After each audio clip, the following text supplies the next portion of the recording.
We are in day 199 of Putin's war on Ukraine, and the Russian president is engaging in some saber rattling. This week, Putin made a trip out east to attend war games involving troops from China. The exercise is designed to help promote the growing ties between Russia and China, but some are seeing this as a bold strategy, given the West's criticism of Putin's war in Ukraine. Is he trying to send a message? Let's ask counterterrorism and foreign policy expert Lisa Daftari. Lisa is also the editor-in-chief of the Foreign Desk, as well as the host of the Foreign Desk podcast. Lisa, it's always great to have you on. Appreciate you being here. What do you make of again, these drills happening with China and Russia? Is it mostly rhetoric at this point, or is this factor into larger cooperation when it comes to the conflicts that they have in common? Both, right? So Putin's trying to obviously do this for the optics, to say, well, you tried to ostracize me, the West tried to isolate me, and guess what? I have new friends. And secondly, to show military might, because obviously the narrative right now doesn't look so good for Russia. Why haven't they been able to, finish up the job in Ukraine, so to speak, after 200 days of being there? So there's definitely a reason for this, and they're trying to really stick it to the West and say, we're not going to back down, and we haven't been suffering under these sanctions. How desperately does Russia need China right now in terms of its war effort in Ukraine, and how cooperative has China been on that front?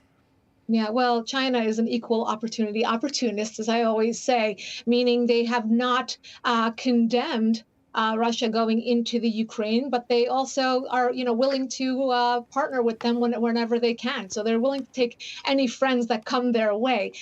In terms of Russia's partnership with China, well, there's a short list of countries that Russia can be friends with at this point. And interestingly enough, the Pentagon looks at this short list and says, wow, the sanctions are working. Look at that. Russia's been limited to a short list of friends they can cooperate with. But wait 1 minute, before the Biden administration gives themselves one more pat on the back for their foreign policy, allow me to present a different perspective on all of this. The sanctions are, in fact, not working, because Russia has been able to sell oil. They have a robust budget, and with that budget, they're going shopping, and they are partnering with North Korea and China and Iran, and they're going on a shopping spree for more military equipment.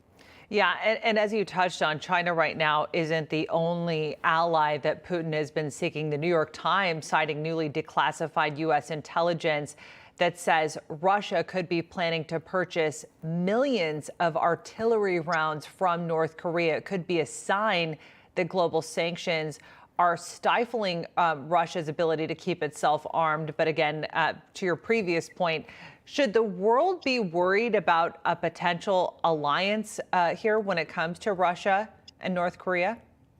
Absolutely. And again, because they feel ostracized by the West, the rogue nations of the world, they have been uniting even before Russia went into Ukraine. We talked about Iran finding partners like Venezuela, North Korea, the Taliban, and that's exactly what's happening. If we're not able, so this is what happens, if we're not able to basically decimate them with sanctions, then that's not the right diplomatic move, because what happens is they then get, basically bold enough to find their own partnerships, and with that, they want to fight the West.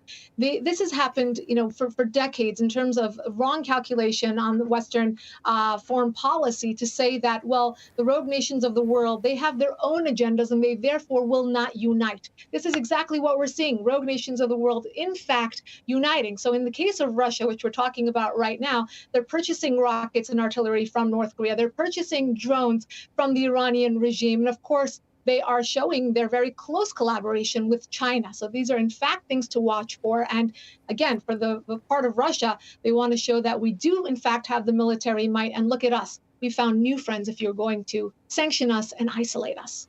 Great points. Lisa Daftari, we appreciate you being here. Thank you. Of course. Thank you for having me. Hey guys, it's Rob Carson. September is historically the worst performing month for the stock market, so you better be ready for it. The Fed continues to aggressively raise rates, and JP Morgan is forecasting another mega rate hike September the 21st. Is that why Jamie Dimon said an economic hurricane is coming our way? Well, gold and silver have remained remarkably stable despite the Fed aggressively raising rates today. The Patriot Gold Group has a special incentive for Newsmax viewers. Huge! Now precious metals investors can enjoy the no-fee-for-life gold and silver IRA on qualifying rollovers, or enjoy free, discreet, insured shipping on all direct gold and silver purchases. Here's the number, 800-356-4470. Call 800-356-4470 today.